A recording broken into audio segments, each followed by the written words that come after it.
Shh. Shh. You gotta be quiet, Norm.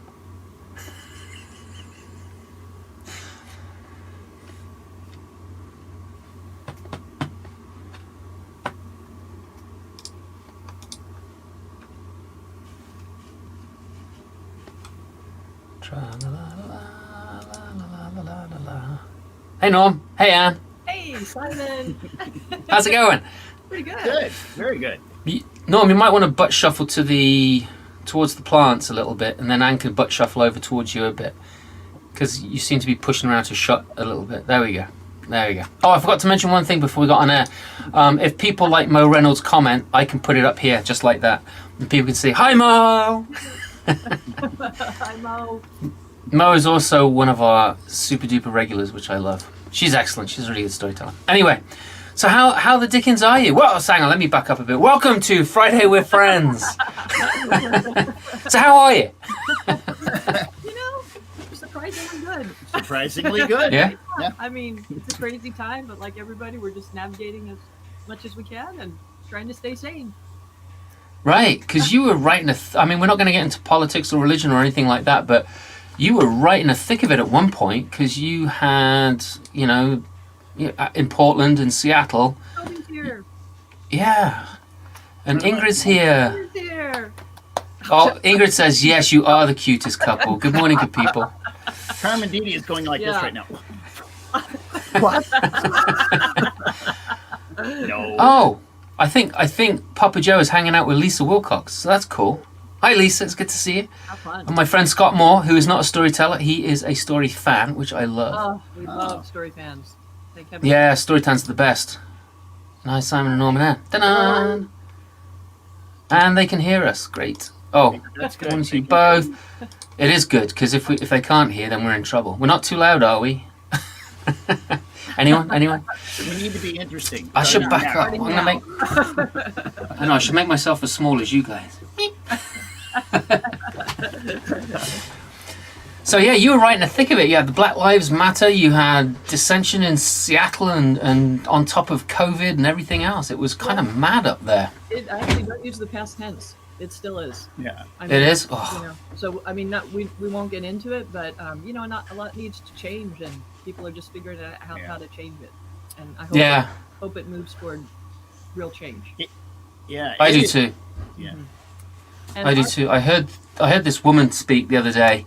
Actually, it was on Instagram, and let me see if I can find it real quick, because it was absolutely brilliant, and I want to credit her. Let's have a look. See if I can find it. Of course, I can't. But anyway, I'll dig around when you two get talking and stuff, and I'll see if I can find it. But she said that it's we need to be more imaginative in spirit and strong in spirit, so that when we break the structure, the spirit still stands strong. Because right now we're not strong in spirit, and it was really interesting way of looking at things. Yeah. Wish I could remember her name. Whole Black-led initiative that has started here called Reimagine Oregon. Yeah. And really, Oh, really? really what it's going to take. Yeah. So Yeah. we're hoping that kind of movement. It's really odd though. There is all this stuff still happening in different neighborhoods, but our neighborhood, like we had protests, like we had like a once a week thing on the bridge. And 99% of the people were honking and waving and almost getting in accidents, actually. Yeah, just when we were waiting. We're like, no, you need to stop. Stop! I know. We're like, we've got our sign. Well, you need to.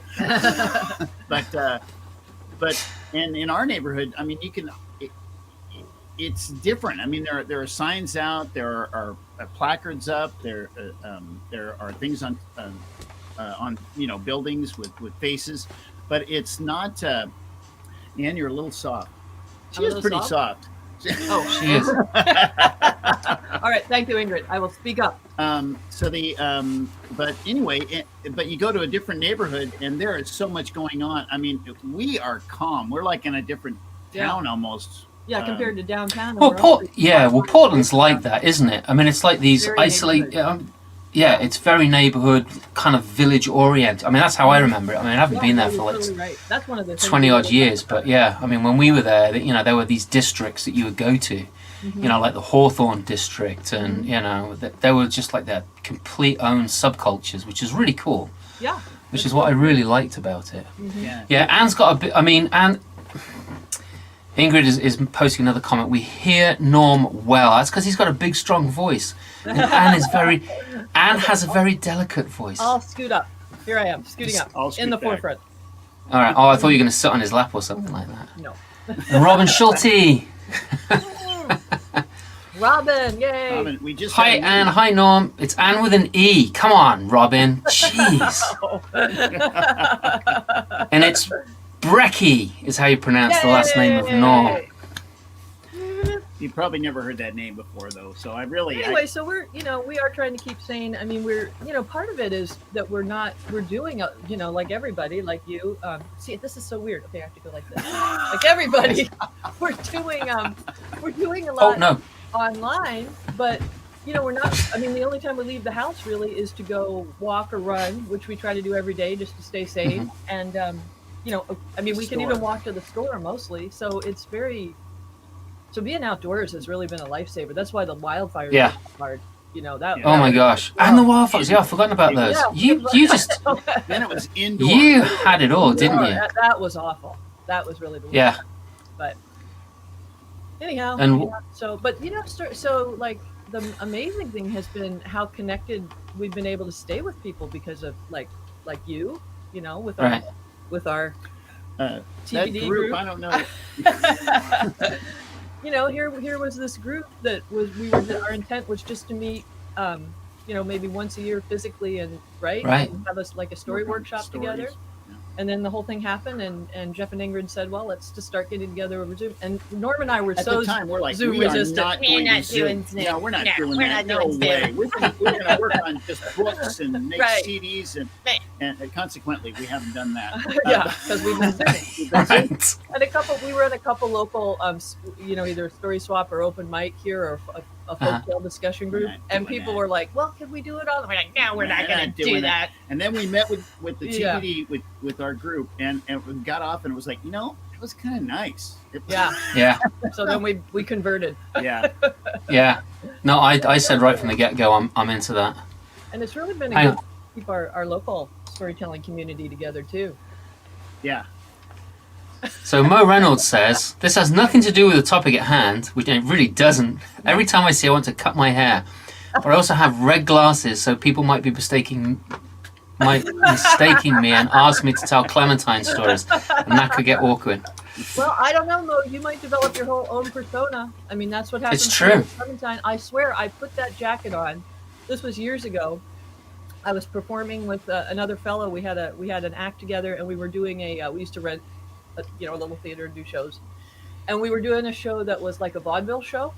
So we actually had a easel up with like the acts, and we did one hilarious thing where we were like, that scene in The Music Man where they're doing the like 1 Grecian urn, 2 Grecian urns. Yes. So we had one act where we were doing that, and then anyway, so I got this. I really wanted to buy this jacket, and my late husband Ron was alive at the time, and I said, if I buy this jacket at the thrift shop, do you think I could tell a story in character? He said, sure. Bought the jacket. What's he gonna say, right? Yeah, right.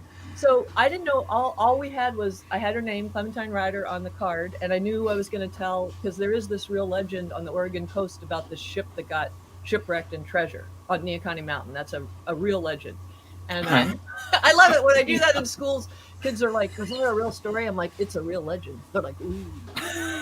So anyway, I didn't know what I was going to say. And Tobin, my performing partner, and I were in rehearsal for this, and I just put on the jacket. I stepped out on stage. I opened my mouth. Her voice came out with that particular vocabulary and cadence she has. It was the oddest thing. Really, really wonderful and odd. So anyway, Mo, so you don't know what might happen. So you might have it's true. You got to cut your hair, get a new jacket, and you'll be all set. Yeah. Don't even cut your hair. Right, yeah. Her hair does look good when it's like pulled back and it goes a little on the outside. I like that a lot. And Alan's here. I told you Alan would be here. Hey, Alan. Hey, Alan. Now we know what it is. Now we Now the show is really legit. okay. Alan's here. We can really get started. He's actually been here a little while, but I didn't want to disrupt you. Yeah, yes. Well, it's good that you didn't take on some sort of like psycho character when you put the jacket on and scare I have this scare other people. I have this other character I used to do. I think there's one tiny video of me somewhere on YouTube doing it. I'm in a white lab. She's a she's the head of the National Institute of Narrative Norms, NIN. So she's a ninny, and she has this white lab coat, and her name is Arietta Featherstone, and she comes on to like that name. correct, if like I was doing Finnegan's Wake, and she came on to tell the audience that unfortunately, the Nin had approved this performance because of the James Joyce epic, but then she found out that it was not. It was an Irish ditty, so the Nin was retracting its approval. She's in this lab coat. She's very so Clipboard? No, but she needs a clipboard. She needs a clipboard. That's been our coping strategy. As you know, we have a clipboard every day with our tasks on it and our schedule. Yeah. Yeah, Norm started it. He went like, we're making lists because we always make lists in the morning. We're making lists. This was early COVID. And then he said, I need a clipboard. He goes and gets a clipboard, puts his list on a clipboard. I'm like, I need a clipboard. I want a clipboard. So now we have clipboard. Are they matching or are they disparate? No. Hers is blue. Mine is okay. Brown. Oh yeah. So yours is like your shirt. Norm's is like his kind of top terracotta brown. It's close. Yeah. Did you know the word khaki, or khaki, is derived from the Arabic word that means mud? Yeah, I knew that. I'm not surprised at that. It also sounds like what my son used to do in his pants. A little khaki, yes.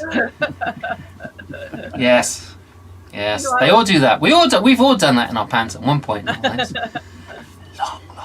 time ago. And so, what I do want to do, I want to mention first of all, in case you're wondering how to spell their names, Anne spells her name like this. Norm spells his name like that, and it's Norm Brecke. It's not Normie Breck. Okay. And if you want them to perform together as a duo, then you need to go to this website, which is a really hard one to remember. Anne's a bit of a control freak, which is why her name is first. Alphabetical. Oh, okay. And besides, it would be Norman then, wouldn't it? I know. All right. Yeah. Never heard that joke before, Simon. I know you haven't. Norm's website is normbrecke.com, and Anne's, I'm not going to put Anne's up because she's been snarky with me. And Anne's website is Rutherford.com. So there you go. Now you've got all the details. But they have books. So what I didn't realise until Norm and I were just chatting before the show started was that Anne has written a workbook actually, based around Alice in Wonderland, because she does a one-woman show of Alice in Wonderland and product placement. No, put it over Norm because it kind of blends in with your blue. You do like blue, don't you? And shove it right up to the camera so we can see it. It's from what Norm was telling me, and maybe Anne can correct us on this. Anne, let me make it full screen. That way you don't have to go left or right. Boom, there you go. It is picking your character. Which character are you in Alice of Wonderland? Well, that is or Alice in Wonderland. That is part of it. It's also based on the hero's journey, based on interpreting Alice in Wonderland, like Alice goes on the hero's journey. So every step is where you are in that part of the hero's journey. Like one of her challengers, after she goes in the trial, one of her challengers is the Hatter. So then you explore that. He is a Hatter. That is a challenge. I mean, that is. One of her obstacles is she's either too big or too small. So how have you felt too big or too small in your life? I've never felt too big. So her quest. Well, actually, that's not true. Like her quest is to find the garden.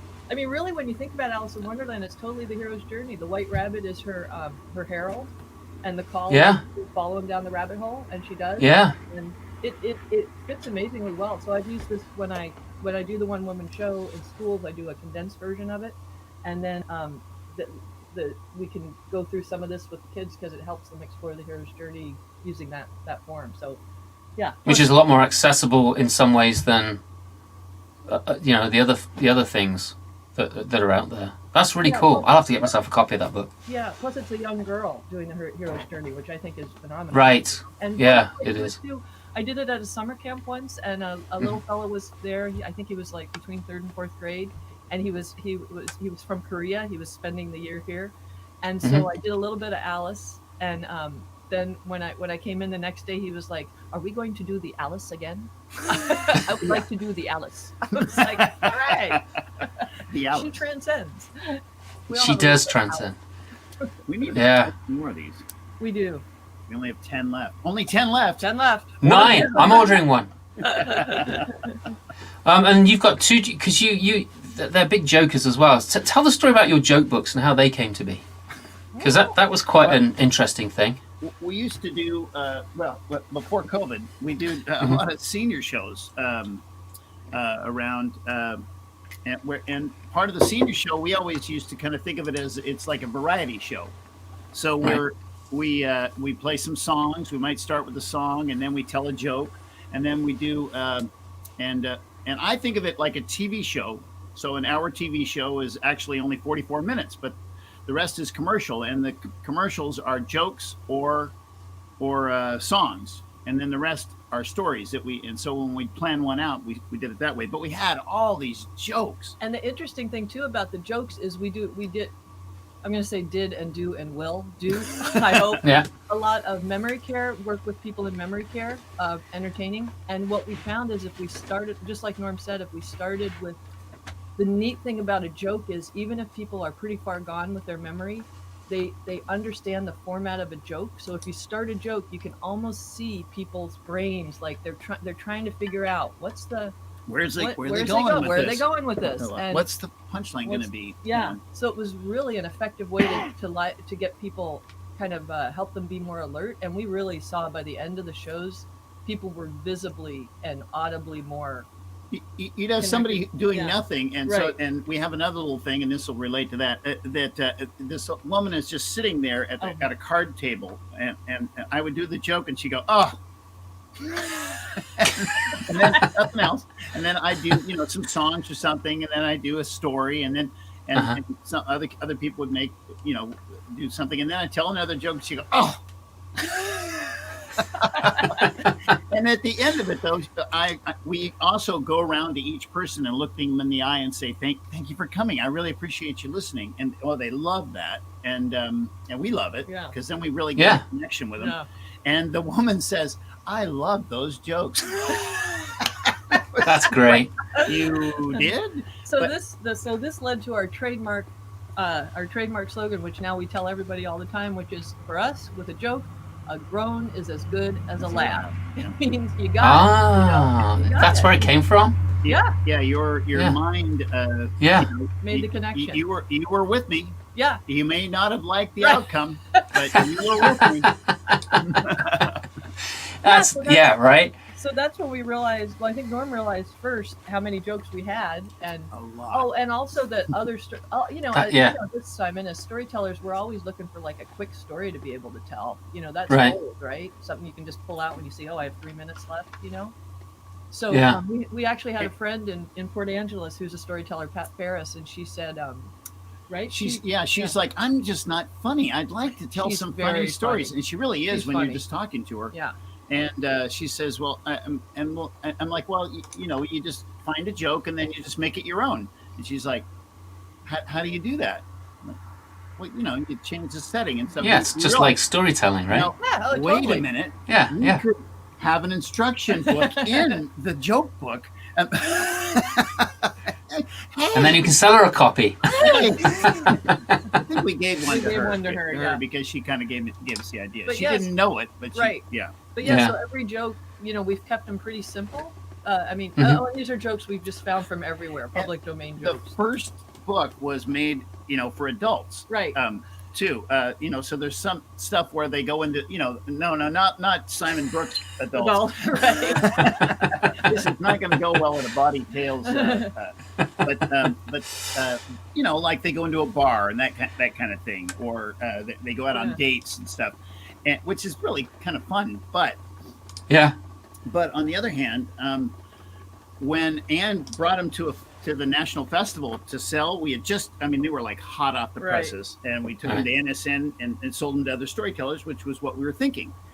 So we bring them to the festival, and they're like, well, just bring 10 of those, they said. Right. And the festival manager, you know, at the 10th, this was the year I went in 2018, the year it just deluged with rain, so they had to like cover the. Oh, well, yeah. I heard about that. Yeah. Anyhow, the manager of the sales tent, she said that she had to bring her 13-year-old son with her to work, and that he picked up the book and he started following her around and saying, "Mom, you know, Mom." Oh, really? About the historic bad weather they had in Paris in 1793. She's like, because see, Norm's brilliance, and I really do think it was brilliant. Every page, every joke, 52, because it's one per week. So you could be if you were a non-interesting person who had a weekly meeting, so you could tell a joke. Yeah. So what Norm did, which was genius, is on the top of the, you know, here's the joke, and then we have suggestions for how to tell it.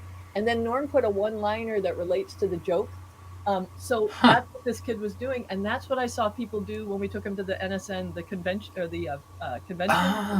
People would pick it up and they go, "Hey, what do you call a sad cup of coffee?"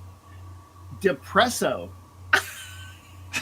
And then they'd either laugh or groan. That's why there's only one a week, folks.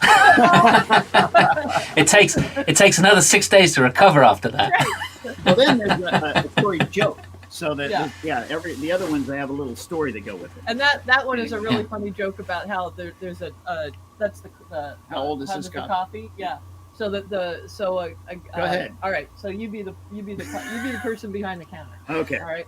So I'm a long distance truck driver, and I'm going into the convenience store. I'm like, oh man, I'm on the road. I have another 16 hours on the road. I'm gonna have to stay awake. I'm gonna need a cup of your coffee. Okay. Well, it's right over there. Get it yourself. All right. Well, you know, how old is that coffee? Oh, I don't know. I've only been working here a week.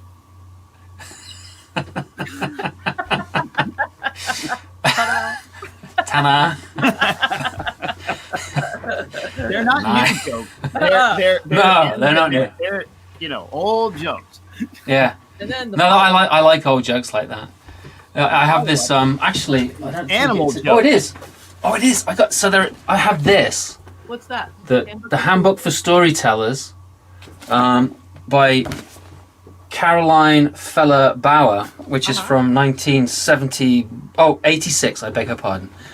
And there's a section of funnies in here which I've always, it's like I say. What do you call, those kind of jokes. I love them. And I should send them to you because then you can use them in your, it's like my favorite knock joke is for one person. Knock knock. Who's there? Death.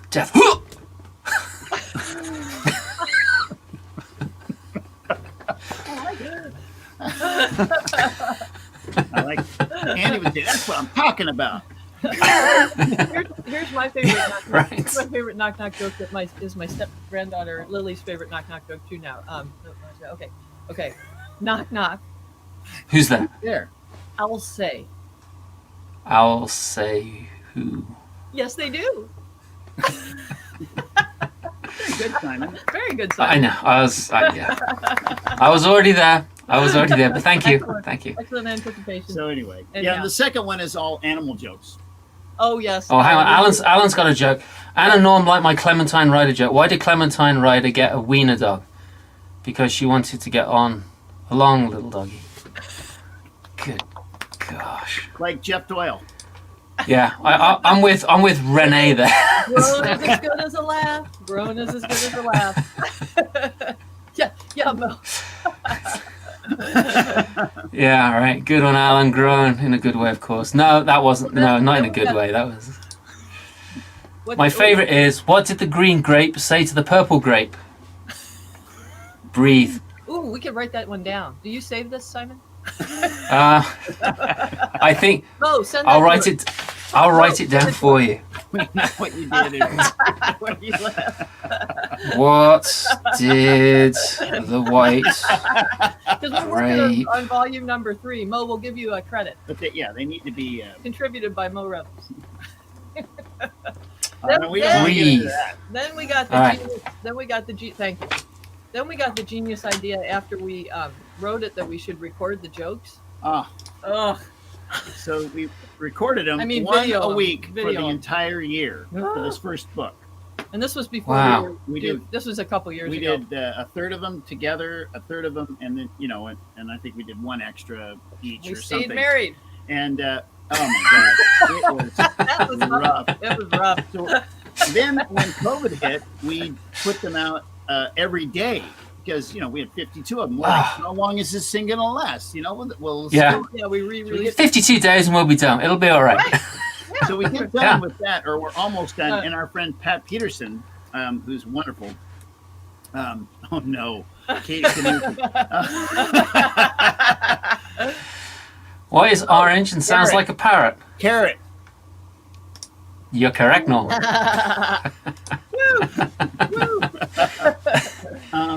Yeah. So anyway, Pat Peterson's like, you should record those other ones for us. And the funniest ones are the ones where you do them together. So you should do all of them together. And Pat does this. Just a little idea. Just a little suggestion. Ingrid, you know this. You've seen this look before. Just a little suggestion. Which means don't do it at your peril. Probably a good idea. She's the one who told me I should start being a good I'd be a good professional liar. Just a little idea.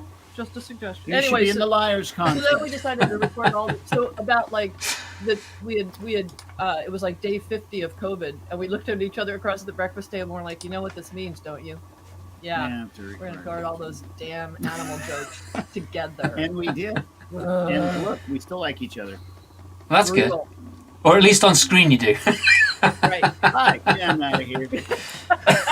Air Supply, the band. So, Air Supply. Now that dates those Air two Supply. guys in Air Supply, when they're in a hotel together, they'll walk down. People have seen them walk past each other and not acknowledge each other. They hate I think there are other bands. It's not just Air Supply. I think there are other bands that have done that too when they've gone through, certain things and stuff like that. I mean, they are actually seeming like they're singing to each other. And that's it's true. Well, that's the only time they talk to each other, right? I'm all out of love. I'm so lost without you. No, you. You know I can mute you, right?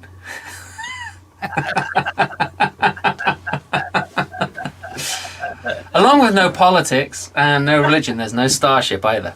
Imagine there's no religion. Yes, I know, right? So Meg said something, but I'm not sure what she said because it came out weird. She said that. I'm not sure what Meg Gilman means by that. I know. Meg, you got to get in touch with me again because I don't know where you are and what your number is anymore. She's moved. She keeps moving on me. What's your number? She knows my number. Dale says, "Oh, here we go. We started something now. What did one snowman say to the other snowman? Do you smell carrots?" I like that one. That's a good one. That's a good one. I think we use that. So since we're doing stand-up, why don't monkeys play cards in the jungle? Oh, we know this one. Darn it. I know this one. I can't remember. Too slow. Too many cheaters. Cheetahs. Right. Excellent. I think Lisa liked that one. Oh, hang on. Here's Meg's thing. That's why I go through the pay booth at the tolls so I can tell a toll person a joke. That's a cool idea. Remember what Nick used to do? Right? My son I like that. used to tell a joke when somebody, hey. All Toby. Right. Toby says. He was a hell of a pitcher, knuckleballer. Oh, he is? In high school. Okay. Oh, okay. A minister, a priest, and a rabbit walk into... Is that supposed to be rabbit or is that supposed to be rabbi? No, keep reading. Keep reading. All right. Rabbit walk into a bar. The bartender asks the rabbit what it wants. And the rabbit says, I have no idea. I'm only here because of spell checker. Oh. I love that. Oh, that's so good. I like that one. But yeah, we've already got... That's weird. It's going through twice. And my son used to... he smokes, but only about 3 a day, but he does, which is terrible because he has asthma. But anyway, Yeah, that's me being a dad. So yeah, no, no, it's not. It's being a sensible human being. Anyway, go on. yeah, so when he's out on the, like he's walking around and a homeless person will ask him if you have a cigarette, and he always gets him a cigarette, but he's like, "You got a joke?" And he'll give him the cigarette, and then they'll tell him a joke, and I'm like, Nicholas, that's his name. You got a book on your hands. You got to take a picture. This is, so cool. He's got a bunch of them, and he'll occasionally tell them one, and then because that'll prime the pump a little bit, Right. That's what I was going to ask you. When you go into those assisted living places or working with elders and people with Alzheimer's, do they remember jokes and come back to you with those? They do. They do. After the show, there's always at least one guy, usually a woman who has a good joke, and then a guy like Norm. It's going to be us in 30 years. We're like, oh, those poor people. Hey, come here. Over at the lunch table. Hey, we got a good one for you. They're going to be like, don't spit. Don't. So, is somebody calling me? They're in the lobby again. No, I want to get my mail, but they're right in front of the mailbox. They won't stop. Yeah. Yeah, I've met people like that. Well, they got a story for you. I got a good story for you. Well, sometimes they have great stories too. Sometimes they do, but those are rare times when that happens. So, do you have a favorite joke? Well, they just told you my favorite knock-knock joke. Okay. It really is my favorite knock-knock joke. Yeah, it is. Wow. Can I say? I told you my favorite one too. My favorite knock-knock joke. But what about do you do long-form jokes? Yeah, I think. These jokes are story jokes, so they are like 3 or 4 to 5 minutes, sometimes longer. And actually, there are a lot of. Oh my gosh. Thank you, Meg. Why is Cinderella such a poor soccer player? Because her coach was a pumpkin. Good one. Why is Cinderella such a poor soccer player? Because she ran away from the ball. That's Thanks, Megan. Those are good. I like that.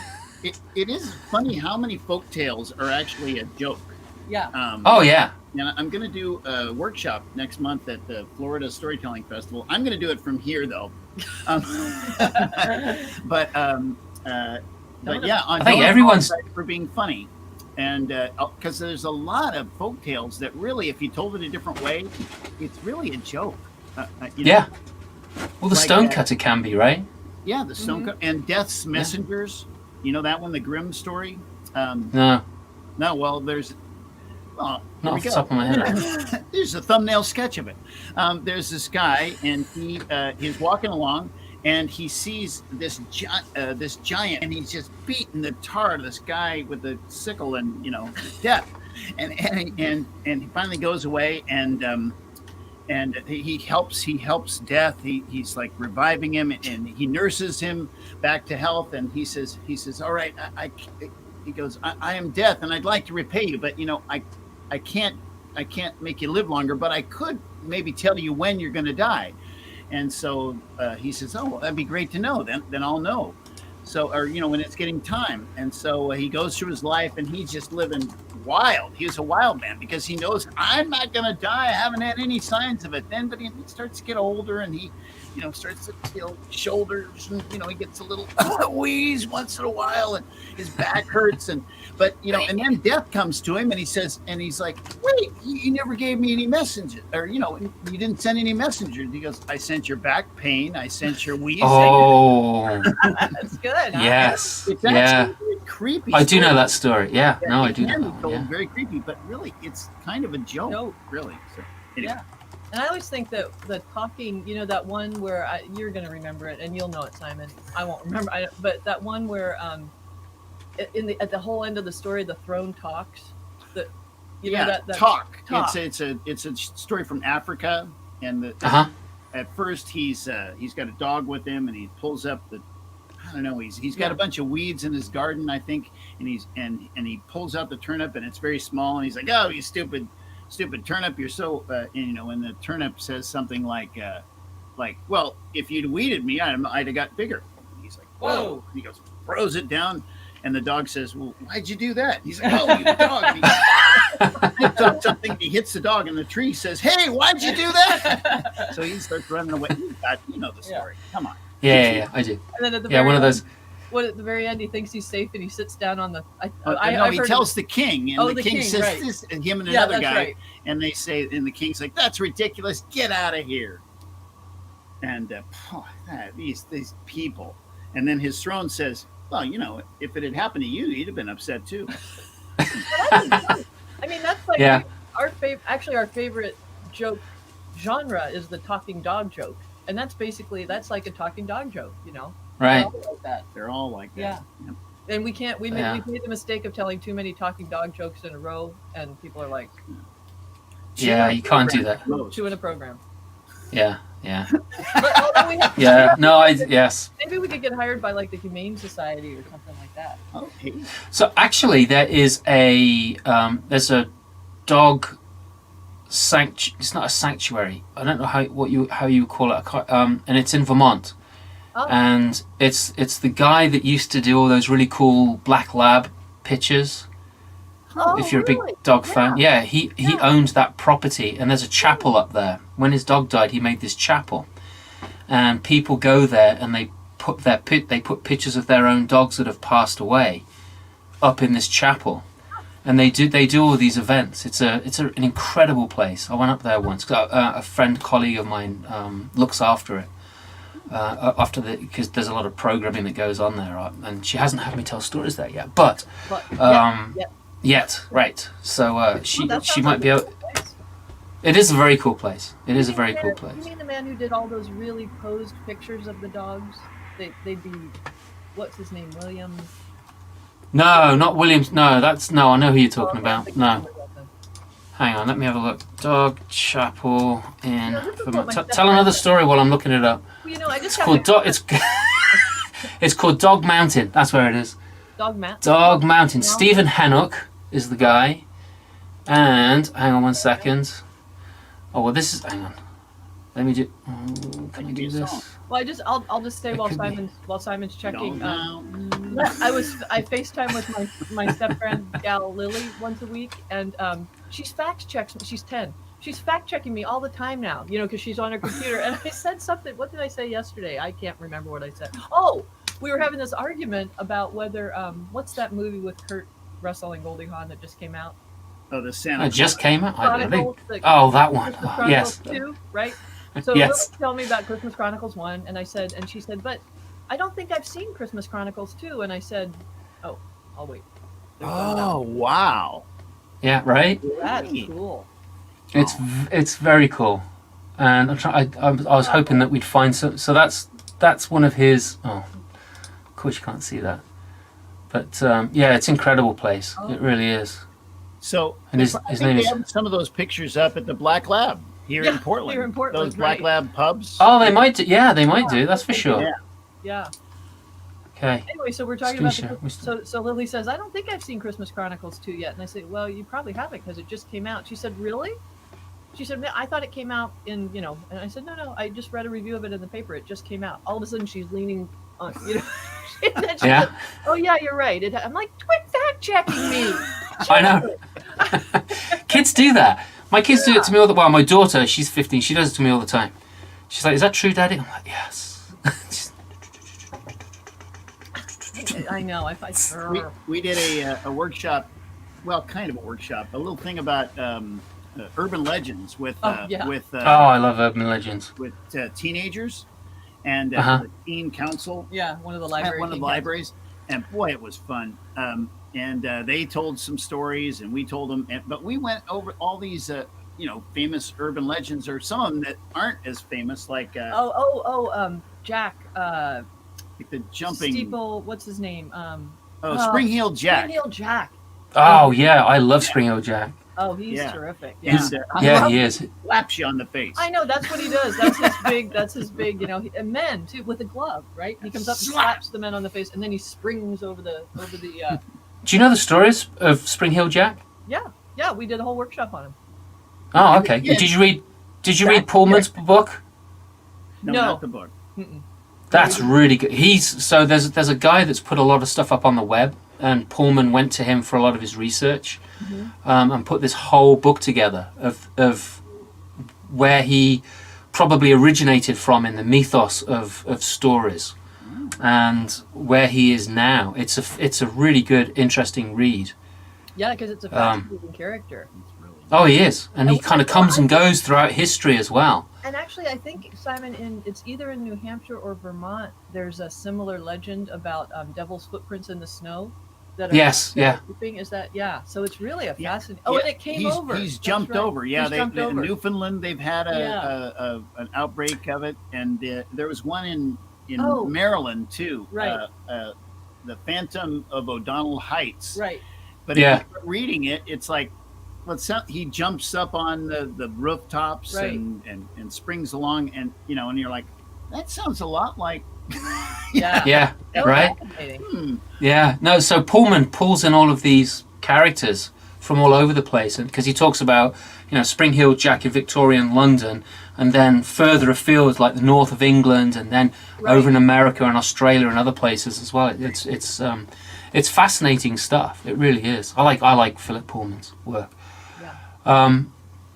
So hang on. We got the other version of the Grimm book. We just got Zeiss. That's right. Yes. Yeah, I got the All right, so here we go. Alan's got a joke. We're never going to get off the joke thing, are we? Yeah. A panda walks into a bar, eats, shoots out the windows. Oh, this is yes. Yeah. A panda walks into a bar. You got to read this one because it doesn't make sense if you don't. Shoots out the windows, and he's leaving the owner. Asks what he's doing. The panda says, "Look it up in the dictionary." He does, and it says, "A mammal that eats, shoots, and leaves." Commas are very important, and we have to thank Lynn Truss for that, I believe. Commas are important. Unless it's an older joke than Lynn. And Meg Gilman was saying we need a chapel like that for storytellers. Yeah. It's true. That would be a really cool. Yeah, here's my favorite storyteller. Just pin them up on the wall. And Tom's got a joke for us. Knock knock. Who's there? Little old lady. Little old lady who? Little lady who?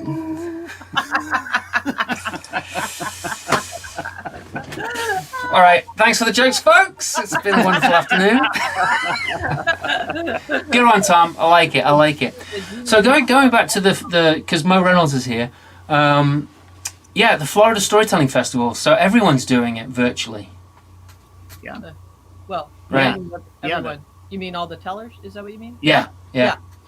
Yeah, it's a virtual. No, it's not just you that's not going to the. No, correct. See how I brought that back round? Yeah. Got away from the jokes. Yeah, we just had a meeting with everybody, with Joel Ying and everybody, 2 or 3 days ago. It's going to be really fun, even though we're sad we can't be there in person, but it's going to be a good festival. No, it's going to be a lot of fun, and we're trying to figure out how we're going to be able to tell together, and because it's you have 20 minutes each, so we'll have to divide up our time and Norm, how to handle the emceeing. It's like, well, don't interrupt us. And Norm has so right now we're at Norm's Zoom station, which is in the back part of our house, but then my Zoom station is, well, it's actually that way, but my Zoom station is in a little the studio building out. I see. I thought you kept Norm in the outside studio. I'm in the outside studio. No, I'm in called the Nether Hall. The Nether Hall. I've looked at houses. When we were looking for this particular house, we saw a few houses with nether halls. Yes, where they weren't quite a room. You had to kind of like walk through them. Yeah, right. Yeah. This is our back. And this is the half a bedroom. It's like, why is it called? Oh, because there's no fourth wall. That's why. It's only got 3 walls. This bedroom. What's going on? We always have to coordinate when we're doing like if it's during a show and you can't you don't have lag time. What do you do? Yeah. He's hugging you. It's my sheet fort. Yeah, we got curtains hung up. But so we always have to coordinate. Like, oh, sorry. Like when Norm makes Norm had to make an entrance when we did that crazy lie together. Yes. That we did at TBD show, and so whenever Norm he has to sprint over, or I have to sprint in. So we always try to coordinate it so the character is, oh, here comes the miller's son, out of breath. The princess had to run down the stairs. That's too funny. That is too funny. So you actually have to train as well as rehearse for this. That's a sprint. That's why we do the 5Ks. That's right. Yeah, there you go.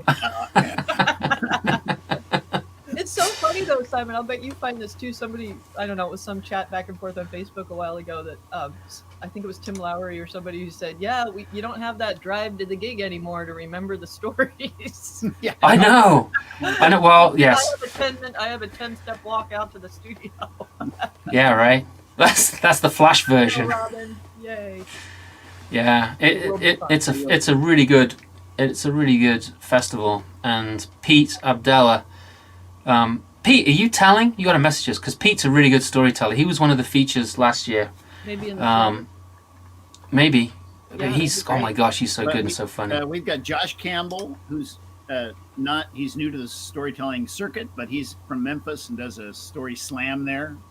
Okay. And, Linda Gorham. Linda Gorham, Yay. you know Linda. Yay, Linda. Yeah, she's freaking awesome. Yeah. And Linda Schuyler Ford. So.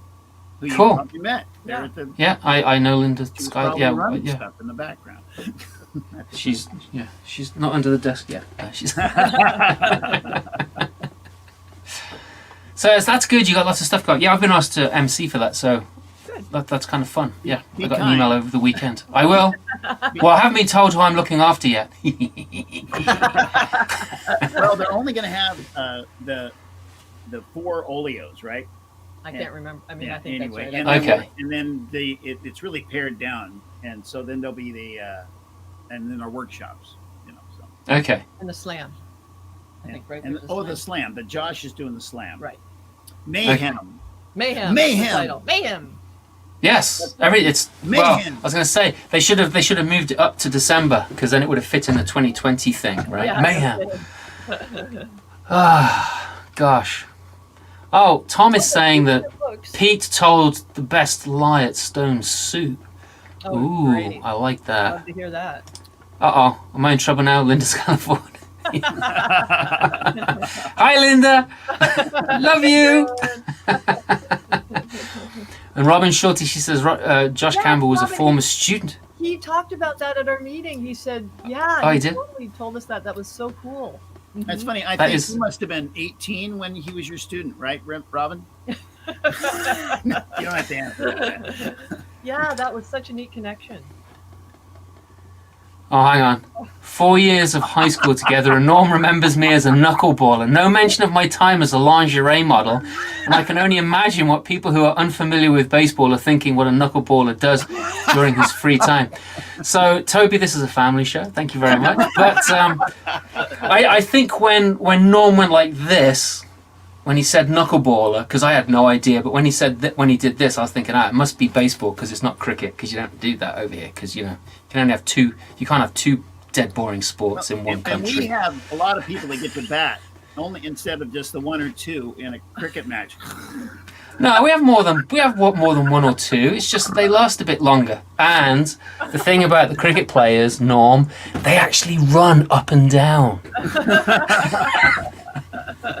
So anyhow, yeah. So yeah, Even if it might I bust played us. baseball with him. His dad was our coach. He was a Oh, really? yeah. And his dad was a great math teacher. He taught me algebra. Anyway, so Change the subject very quickly. It appears that Norm would like to advertise his book there's called sale. There's this- Sale The right Man Who Loved Dragons, Chinese folktale, illustrated by Trish Anderson. who's a and it's friend- modelled on me, apparently. Yeah. Beautiful, Anyway, wonderful. so yeah, it's a great book. Margaret Reed McDonald liked it. So did Yes. Jim May, and they're completely different people. They are. So that's two people that like it. That's excellent. Yeah, But you've sold quite a few of those, haven't you? Quite a few, we actually. picked it. I mean, the thing was, it was delivered literally as the first week of lockdown. The books were delivered to Trisha's house because we thought we were going to be in Oh, Northern wow. California on a school tour. So we had them sent to Trisha's house, and so we went over there. She opened her garage. We had masks. Yeah, no, we didn't have masks on because we didn't know about masks yet. But we were kept apart. She popped a little bottle of champagne. We had a little cup. Toasted the book. Oh, Yay! so that was your release, because I didn't make it to the release party. So that was, you actually went out to California to do the book release party. No, No. see, we couldn't. We were I mean, going to do yeah. stuff out there, but Oh, okay. It all got canceled. So he's done it all virtual. so And he's sold everything's quite been a few. virtual. Yeah, it's been really good. And there's a So sale she's been right your now. bookseller for No, you? stop. What? Has she been your bookseller for you? Oh, No. Or did she ship the books to you? No, we had to Trish? go to her house. We had to Pick go 'em to up. Trish's house and pick them up. Okay. So That's she only cool. lives a few miles away. Yeah. 15. Oh, okay. Yeah, because California's a big state. Yeah. So she must be up north. Trish is in Portland. Portland. We know her through the Portland Storytelling Yeah. Guild. Anyway. Or Oh. actually, we know her because she took a storytelling class from us, and we lured her into the storytelling world. Lured her in. Oh, you sneaky people. Funny. She's a goofy. She is A so funny funny. feller. Yeah. Yeah? Yeah. Yeah. She's a big fan of Edward Lear. Yeah. Oh, I love Edward Lear too. Yeah. Yeah. Yeah. I love those limericks and stuff. Yeah, he's really Yeah. great. And his botanical drawings, Oddities. oddities. Have Yes. ever seen? Oh, Yeah. I haven't seen them for a long time, but I remember seeing them when I was a kid. I'll have to look those up again. I'd forgotten about them actually, but yeah, I remember seeing those. she's making up her own now. Oh, she is? Yeah. That's cool. Yeah, it's pretty cool. And she illustrated this book. Which you can get from. Hang on a second. And Dash Norm. And go to It's shop page. it's this one. Yeah, That's it. That's where you get it. There's a big market. So that's where you get those. Is that where all of your merch is? everything. Yes. Everything. Okay, so all of their merch is in the same warehouse Same and warehouse. -norm.com. That's a And the really hard shipping one to department. remember. The shipping department. Selwood Press will send you those books, and yeah. Yep. Excellent. Well, that sounds good. I like the idea of that. Yeah, there's a sale going on right now. $4 off. $4, and it was only $3 to start with. Alan, of course, has one already because Alan buys everything.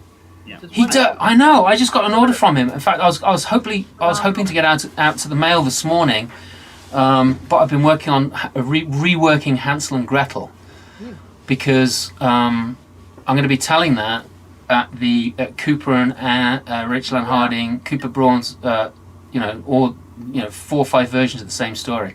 Nice. And they asked me if I do a traditional Hansel and Gretel, and I said yes. But then when I watched the Snow White show, and I was like, that is so good. And I've only told Hansel and Gretel to kids before, and so this is an adult audience, and it made me think about how I could tell that story in a traditional form, but for an adult audience. Oh, interesting. And so I've been reworking it and going really deep in it. Uh-huh. And I just finished, because that's my format is to get it on paper, write it out, and then get away from the paper as quickly as possible. But now I've got the story down. I'm excited about it. But anyway, I finished doing that just like an hour, well, not even an hour, half an hour before showtime, and that's why everything was a bit late getting to me. Sorry about that. I used to tell that 5 different ways on to my kindergartners right before the winter break, because we couldn't do anything Christmas at our school at the school district. So we would have we would do gingerbread houses, and that goes with that. And then I would do Hansel and Gretel 5 different versions, and over the week, and then I would show them the cartoon, the Harryhausen. You've ever seen the claymation cartoon? Oh, it's super. Oh no, I haven't. I've heard of it though. I like that version a lot. There's no wicked stepmother in that one. Really? They get lost picking berries for their father. So there's no mother, period.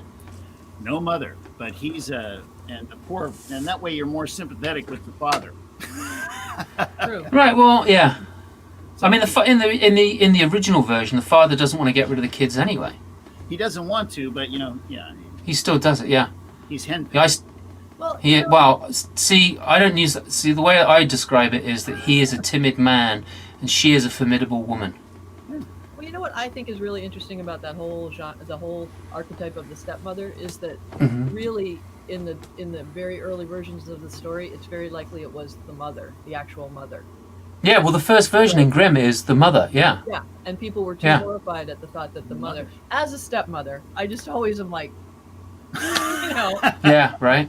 So, but it's not interesting, fair isn't it? on stepmothers. No, I know. it isn't. I mean, and I think it's because we're also afraid of the idea that a mother could have such strong feelings, which a mother has every right to have strong feelings. And in the old days, Not that a mother should be putting their children out in the snow, but children were sold in the old, Yeah. stepmothers get a not a Yeah.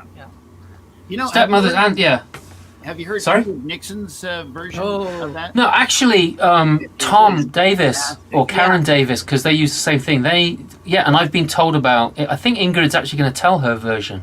Oh, good. That'll be awesome. Yes. You know what? Ingrid, are you still here? Are you going to be telling that? You should work a little harder than. No, I'm telling you, It's we phenomenal. did some Grimm shows with Ingrid. Grimm, like in the Brothers Grimm. Up in Seattle 2 years in a row, and boy, she was. She brought that the first time, and we were like, "Woo! Okay, we're up in the ante." I gotta get that one worked up again. Well, that's how I kind of felt when I saw Rachel Ann telling her version of Snow White. You know, it was like, and I started thinking about some of my stories, and it's because I think a lot of it is because a lot of my stuff is family oriented. Mm-hmm. But I've also been reading a lot of oh my gosh, Martin Shaw, Dr. Martin Shaw, philosopher, folklorist, and he just speaks to me straight to the core, and it's like, I need to up my game. Well, it's not even up my game, it's more like, I need to go deeper with these stories, and I need to like delve, which I've been thinking about for a long time, but it's like, it's through his work and seeing Rachel Ann do that Snow White, it's kind of like, I know what to do now. So it's phenomenal. Oh, Ingrid just commented. She says, someone else is commenting. I look forward to telling with you too, Ingrid. It's like we never do that these days. Ingrid is another one of our TBD people. She does. Yeah. It's been interesting for me that idea of. Do you look up the opera? Did you look up the opera? It's commonly done at... Oh, no, So Cooper has told me about that. And I think he's doing he's riffing on that. So yes, we'll look up the Hansel and Gretel opera. I've never seen Cooper sing, so that'd be interesting. I don't think he sings it. He's going to sing Hansel and Gretel. Actually, 1 year, the Seattle has this...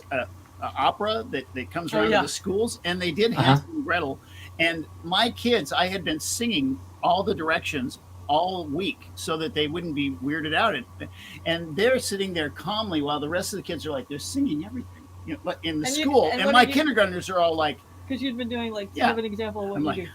Get out your paper and pencil. We're going to practice our R's. No, I don't know that. Practice our R's, practice our R's, practice our R's. It's like that Bugs Bunny. Have you seen Bugs Bunny do the opera? That is Catch the Rabbit. That is one of my favourite Bugs Bunny cartoons. That I just absolutely adore that. Cooper can do most things. Cooper is quite an interesting storyteller. He goes deep and dark and all over the place. Like his telling of Snow White was phenomenal.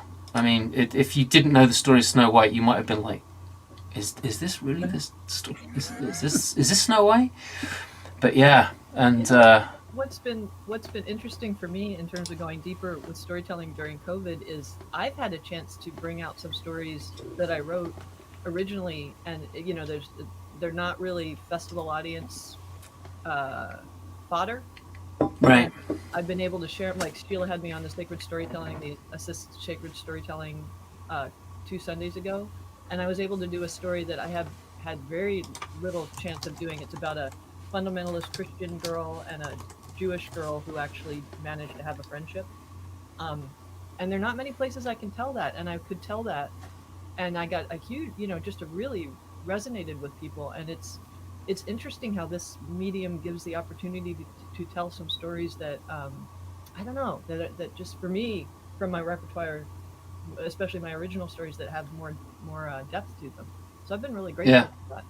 And maybe you should get in touch with Reggie Carpenter, because she's doing that Silent No More series. Yeah, it's not really about experience. It's more fictional stories, but they're just she throws in folk tales as well. Oh, yeah. Okay. So, in fact, that's a nice segue there. Reggie Carpenter is doing her show tomorrow. So if you want to hear We Are Silent No More, sassy, strong women who are silent no more, then go to reggiecarpenter.com and look that up, because these storytellers that she has on are top notch, and the stories that they tell are incredibly powerful. So I would highly, highly, highly recommend that. Yeah. Well, what I'm grateful for is that this gives us more control over putting our work out there. Yes, it does. And I really like. Why didn't we think of it before? Because none of us were Zooming. And it is more fun. I mean, it's much more gratifying to tell to a live audience. We all know that. It is. It is. But it's interesting the opportunities that this has presented, I think. Yeah, I know I've had opportunities to like I have known a lot of storytellers like you and Jeff and very few people have actually seen me tell stories. Tim Lowry was like, I'd like to see you tell a story, and I'm like, I would love to be in a situation, because when you're just like, I'm there with Ann and we're talking and stuff, I don't want to like impose my story on a discussion when we're just laughing and talking, but come on, Norm, that's just a choice, I it's not my choice that I didn't get invited to the festivals. So. It's like when you're right, I know, but if we're all sitting around in the hotel foyer over breakfast and we're chit-chatting, of course you can share a story. That's just silly. Well, yeah, but well, it's I mean, not like the a same full-out thing. Yeah, room, but you can't really say, "Oh, I've seen you tell a story on a stage." Yeah, you know what I mean. So, yeah. Anyway, so it's been really kind of nice. It's been a good opportunity for people that I knew that I really I know them, but I haven't been able to tell a story with them. And now you tell a story and they're like typing you. Oh, you missed a joke. You could have done this. I'm like, oh, thanks. Thanks. No, it was like, next time I'm putting that in. Yeah. But that's been a good opportunity for me, because I've only been in the Northwest and the Stone Soup and maybe at the NSN conference, around. And at Jessica, you've been around, but not as much. I mean, you're just starting to do that. You are just starting. You haven't been around the block as much as Anne has. Well, he's younger. I haven't been invited. Yeah. No, we're currently the same age. We're currently the same age. Until Sunday. Then I get older. Anne's older again. Well, happy birthday for Sunday. Thank you. You have to wait 10 months before I'm that age. Not me. So, Anne, you like younger men then, apparently? In this case. Good for you. Good for you. Hang on, there's some more comments coming on. I'll have a quick look at them. What have we got here? Hang on. Traditional stories, no surprise, all us learned. New technology we're forced to. It's true. That's a very true statement. I was horrible at editing video. For years I have avoided, or I've tried and failed very much. Failed an awful lot with movies. Love the Bugs Bunny song. Yeah, who doesn't? Telling the green room versus in the same room. Yeah, that's true. There are opportunities coming from COVID-19, not like in prison, but at least we get to see. Yeah, I know. I mean, we've seen some amazing storytellers from all over the world. I mean, that's one of the great things about the pandemic. The only thing that's really about it. Rachel Hedman is a really good tech person as well. Have you ever done Story Crossroads?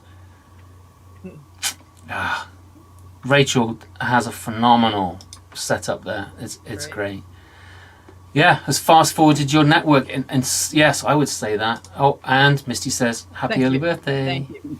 You're going to get lots of early birthday wishes now. You have to go onto Facebook after this thing, and they'll be adding them on. And then we got this catches us up with tech as a society, and realizing more and more that we don't have to be all live or all virtual. I know, I'm looking forward to the hybrid. I really am. Yeah, me too. For sure. It's going to be it's going to be interesting, because it's going to stay. I mean, like Anne is like, you've been able to do these stories. So, and actually a lot of storytellers do like the stories. I mean, you really got great response from all the old timers, from your original story. So anyway, so it's like, there's going to be some place they're going to find to put in, maybe they'll come back into festivals more. I don't know. Yeah. Or maybe other festivals will open up.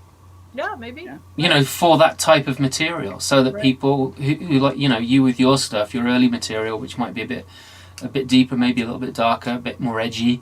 The work that, there are other women storytellers that are doing this incredible, powerful work. Maybe there's going to be a new festival or two that opens up that caters to that type of story. Could be. Which would be kind of interesting to see. That's for sure. All of a sudden, we got a whole bunch more messages. That's what we got. It was very quiet for a while. I don't know if everyone went off for a tea break or they need to connect with storytellers and Norm. Story Crossroads. Sorry. Yes. And Misty. Story Crossroads is the bomb. It really is. We like doing that. And they're doing a hybrid in May 2021. I haven't got my invitation yet, Rachel. Have you got your invitation, Norm, Anne? No. Okay, all right. So, Rachel, you need to get on that.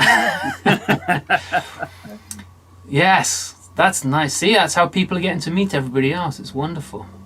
Oh, second this 200%. Tom, what's Tom saying?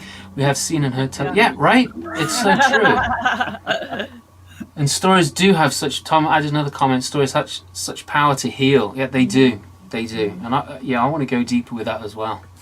And there's one person. Actually, there's two people that are doing it, and that's Megan Wells and Kristen Pedamonte. They're actually doing a lot of healing work. So we want to keep them on the radar too. Well, I will keep people on the radar, but part of it is I think I'm already innately doing that, work. So I'm just going to kind of keep putting myself out there. Yeah. No, I know you are, but it's yeah. You know what I mean, though. Yeah. We're busy. Yeah. Right. It's true. Anyway, it is 3:06. That hour went flying by. Holy cow. Do you have anything else to say to our friends out there? Oh, it's so nice that so many people hung out with us. This is super. It really is. Yeah.